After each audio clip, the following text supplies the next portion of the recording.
Estamos vivendo uma era de desafios importantes. Nosso sistema alimentar global enfrenta tensões nunca vistas antes. Desde crise climática, crescimento populacional e cadeias de suprimentos defeituosas. Mas esses choques em nosso sistema podem ser um estímulo para mudanças positivas? Isso aqui é tão incrível! Estou numa jornada para ver com os meus próprios olhos. Olha isso! Como agricultores, cientistas e pessoas criativas estão reimaginando radicalmente como cultivamos nossos alimentos e os produzimos. Parece que eu tô numa estação espacial e uma alface super perfeita apareceu magicamente do céu. É uma busca para entender os maiores desafios que a humanidade enfrenta.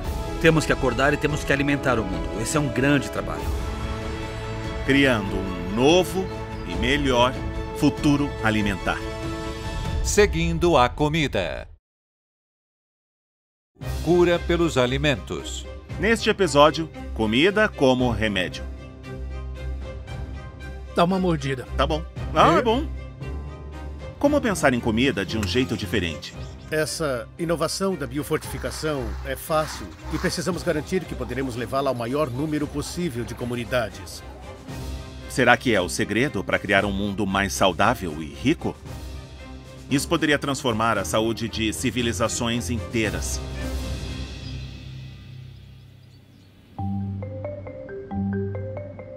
A humanidade está enfrentando uma crise de saúde. E a comida está no centro desse problema. Milhões de pessoas não têm o suficiente para comer, enquanto em outros lugares, comunidades inteiras são prejudicadas por alimentos de má qualidade e obesidade. Mas eu quero saber se, mudando o jeito como pensamos a comida, poderemos aproveitar seu poder e nutrir uma raça humana mais saudável. Oi, James. Oi, Gunhild. Muito obrigado por falar com a gente. Gunhild Stordalen é médica e fundadora da EAT, uma fundação sem fins lucrativos dedicada a criar um sistema alimentar mundial justo e saudável por meio da ciência, programas e parcerias. Tem um ditado que diz que a comida que você come pode ser o remédio mais seguro e poderoso ou a forma mais lenta de veneno. Hoje, infelizmente, nossas dietas são mais uma forma lenta de veneno. As consequências mundiais de dietas pobres são desastrosas. Ainda temos mais de 800 milhões de pessoas indo dormir com fome e, por outro lado, temos o sobrepeso e a obesidade afetando mais de 2 bilhões de pessoas, 30% da população. E isso está tendo, obviamente, custos altíssimos e incompreensível para as pessoas, mas também para nossas economias. Se nós, como sociedade, pensássemos nos alimentos como remédios, você acha que isso mudaria a forma como cultivamos, processamos, distribuímos e consumimos? Comida como remédio é um conceito muito poderoso como conceito, mas ela deve ser vista como remédio não só para as pessoas, mas para o nosso planeta. E é possível alimentar todo mundo e fazer isso de forma sustentável, mas isso exige uma transformação radical dos sistemas alimentares atuais, o que significa que precisaríamos mudar o jeito como produzimos alimentos para métodos de produção muito mais regenerativos e positivos. Sabemos que se as pessoas comem bem, há menos pressão sobre os sistemas de saúde. As crianças perdem menos aulas e isso resulta em maior produtividade econômica. Mas levar a comida certa para as pessoas certas nas quantidades certas é um grande desafio. Não só para as áreas rurais, mas também para as grandes metrópoles do mundo.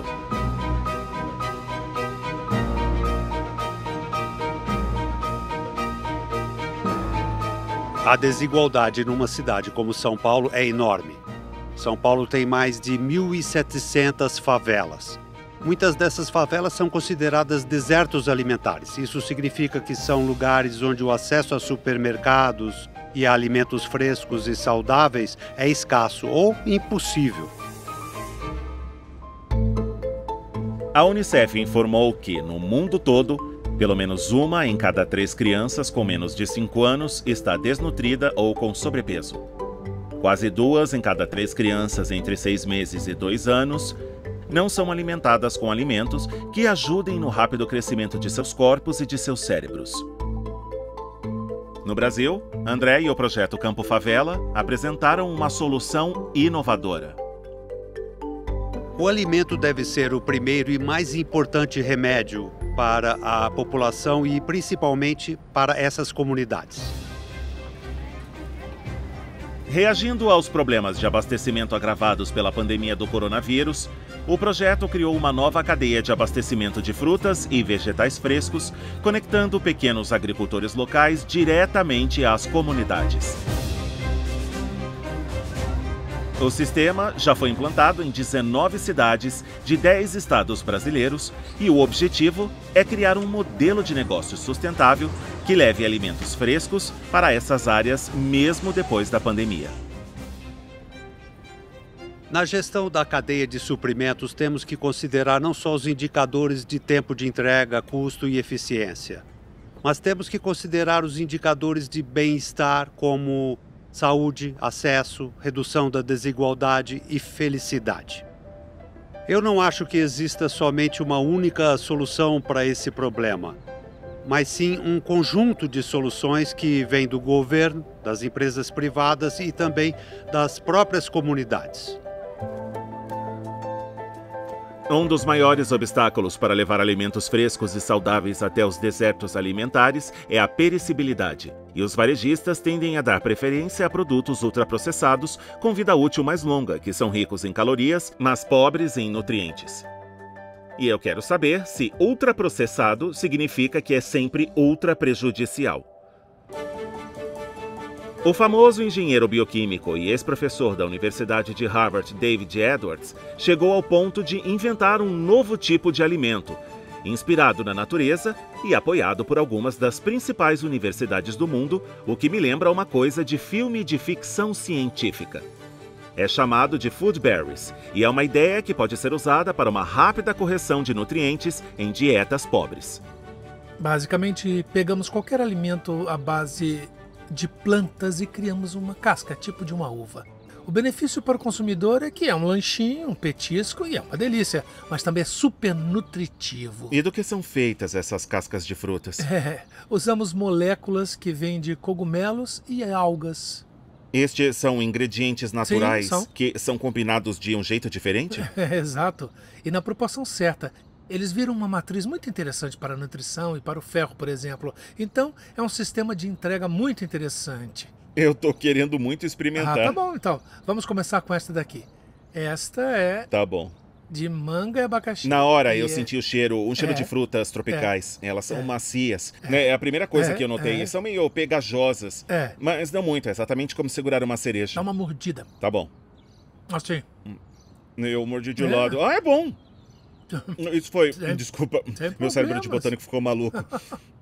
Porque parece muito com uma fruta e tem até a textura de uma fruta por dentro. Eu tava esperando a consistência de um marzipan mais mastigado, sabe? Sim. Mas ela tem muita textura de fruta. Mas as food berries do David são mais do que lanchinhos gostosos. Essas frutas têm um propósito sério com um enorme potencial de direcionar e fornecer um coquetel personalizado de micro e macronutrientes vitais.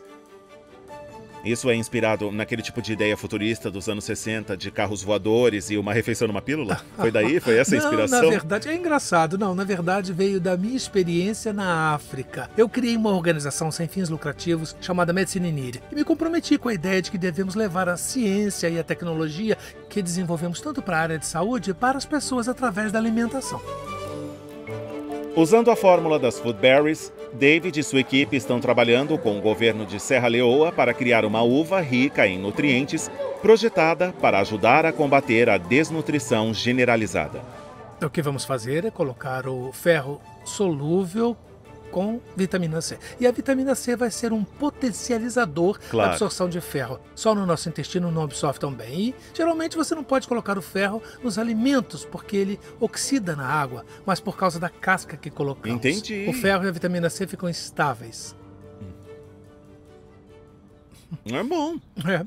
O que eu vejo na minha frente é uma fruta artificial incrivelmente convincente. Quais os benefícios de ter essa fruta criada artificialmente A partir de uma fruta que veio de uma árvore.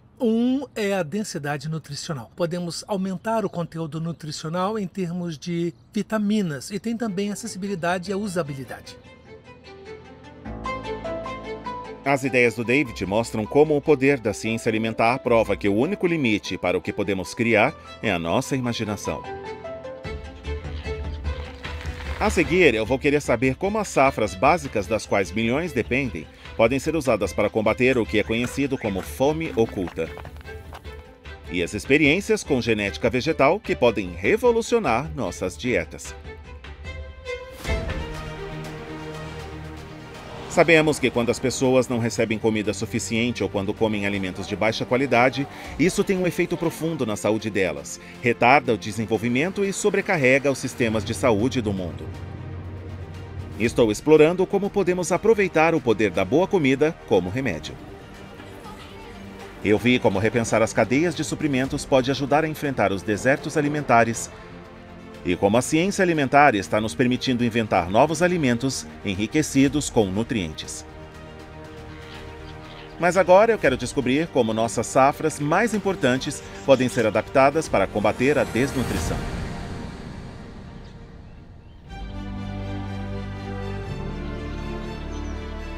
Na África, quase 48% da população do país depende de cereais e algumas raízes que não são suficientemente ricas em micronutrientes vitais. O resultado é um problema conhecido como fome oculta, onde os alimentos disponíveis carecem das vitaminas e minerais necessários. O Quênia é um dos países africanos que é afetado pelo problema da fome oculta. Estima-se que mais de 21% das mulheres no Quênia sofram de deficiência de ferro. Estima-se também que cerca de 36% das mulheres grávidas sofram de deficiência de ferro, e ainda pior com as crianças. Mas o projeto Harvard Plus está tentando combater essa fome oculta usando um processo inovador, conhecido como biofortificação. Liderando um grupo de jovens pesquisadores agrícolas em 1990, o fundador e ganhador do Prêmio Mundial de Alimentação, Howdy Buis, teve a ideia revolucionária de que a qualidade da dieta é tão importante quanto a quantidade. Oi, como vai? Que bom te ver. Me fale sobre o seu trabalho, por que é tão importante? Quando você olha para os padrões, os pobres comem muitos alimentos básicos e não comem vegetais, frutas e produtos de origem animal, e por isso têm deficiências. Então a ideia que eu tive foi que se eles estão comendo essas grandes quantidades de alimentos básicos dia após dia, vamos tentar colocar mais do que eles precisam nesses alimentos básicos. Vamos fazer com que a agricultura forneça os minerais e as vitaminas que as pessoas precisam. A fortificação dos alimentos processados vem acontecendo desde a primeira metade do século XX. Estamos familiarizados com a adição de vitaminas no leite ou minerais nos cereais matinais, mas custa dinheiro adicioná-los, e também vem em produtos muitas vezes fora do alcance dos pobres. Então, Howdy teve a ideia de enriquecer as próprias colheitas. A biofortificação usa métodos convencionais de cultivo para produzir safras mais ricas em micronutrientes essenciais e de maior rendimento. Já teve uma discussão em alguns setores dizendo que seria muito mais fácil diversificar a dieta das pessoas. O que você diria disso? Acho que classificar as dietas é a solução definitiva. Queremos as dietas que você e eu estamos acostumados a comer, e é isso que queremos ver as pessoas comendo no mundo todo. Devem ser feitos esforços nessa direção, mas não há nenhuma estratégia que vá resolver o problema. Se você só vai trabalhar na diversidade alimentar, vai levar décadas e décadas, porque basicamente você tem que aumentar a renda deles. A ideia teve um impacto global. Hoje existem cerca de 400 novas variedades de 12 safras biofortificadas, do arroz ao trigo, milho, banana, batata e mais sendo cultivadas em 40 países, atingindo quase 10 milhões de famílias de agricultores. Esse conceito inovador da biofortificação é muito fácil. Se já terminamos? Não. A África ainda sofre o peso desse problema da fome oculta e precisamos garantir que poderemos levá-la ao maior número possível de comunidades e garantir que possamos ajudar a mitigar significativamente o problema da fome oculta. O que o Holt conseguiu alcançar é, para mim como botânico, francamente surpreendente, dado o quão lento o cruzamento convencional pode ser. Principalmente quando se está tentando incluir vários traços em uma única variedade de plantio. Mas, com novas tecnologias surgindo, eu queria saber se podemos fazer isso ainda mais rápido. A pobreza, a desigualdade, a urbanização e a industrialização do nosso sistema alimentar estão criando uma fome oculta. As populações podem ter o suficiente para comer em termos de calorias, principalmente através de coisas como amidos e açúcares, mas ainda carecem de vitaminas e minerais. E isso significa que algumas populações podem, ironicamente, ter um problema de obesidade e deficiência de nutrientes ao mesmo tempo. Em países como o Brasil, o consumo de frutas e verduras diminuiu entre a população em até 40% nos últimos anos, levando a níveis cada vez mais mortais de obesidade, câncer e doenças cardíacas. Por isso eu vim até a Universidade de Cranfield saber como os alimentos geneticamente modificados podem fornecer uma solução rápida. Agostinho. Oi, James. Tudo bem? Eu tô bem, obrigado. Esse cara é dos meus, vive no meio dessas plantas maravilhosas aqui. Posso perguntar o que você está fazendo? Eu estou observando esses parentes selvagens do tomate, que são espécies não domesticadas, e estamos tentando encontrar maneiras de torná-los mais produtivos e nutritivos, para que possam virar culturas. O Dr. Agustin Zogon está liderando uma equipe de cientistas que está usando engenharia genética para criar uma nova variedade de tomate que contém as vitaminas e minerais essenciais, comumente ausentes nas dietas daqueles que sofrem de fome oculta. Quando cultivamos tomates, perdemos muito da diversidade realmente boa que esses parentes selvagens têm. E o que estamos tentando fazer é recuperá-la. A criação seletiva ao longo de milênios significou que a resistência a doenças, tolerância ao estresse e níveis importantes de qualidade nutricional foram perdidos nas variedades comerciais de tomates cultivados hoje. Usando a técnica de edição genética conhecida como CRISPR, a equipe espera criar uma nova raça de tomate que tenha o potencial de produção dos tomates atuais, mas que também carregue essas qualidades essenciais perdidas ao longo do tempo. Tá, então estes são os tomates convencionais. Você editou algum desses? Isso mesmo, um foi editado, o outro não. Você quer adivinhar qual é qual? Acho que o que está totalmente cheio de frutos é o que você está tentando acertar, né? Esse é o editado. Conseguimos melhorá-lo, na verdade.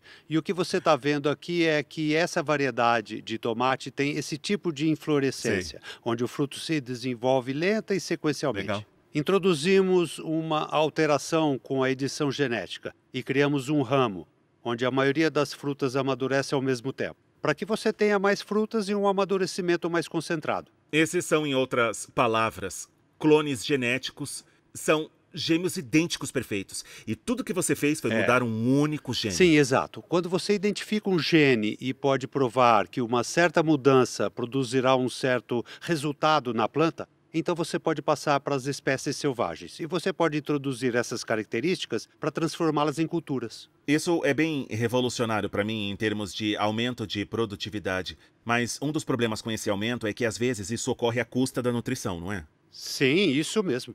O que aconteceu com a variedade atual de tomates muito melhorada é que a produtividade maior levou a uma redução no valor nutricional. É por isso que queremos voltar às espécies selvagens. Então foi demonstrado que algumas dessas espécies selvagens realmente têm no fruto maiores concentrações de vitamina C e licopeno. E na verdade vimos através da edição genética direcionada que alterando um único gene, você pode aumentar o conteúdo de licopeno em 5 vezes no fruto.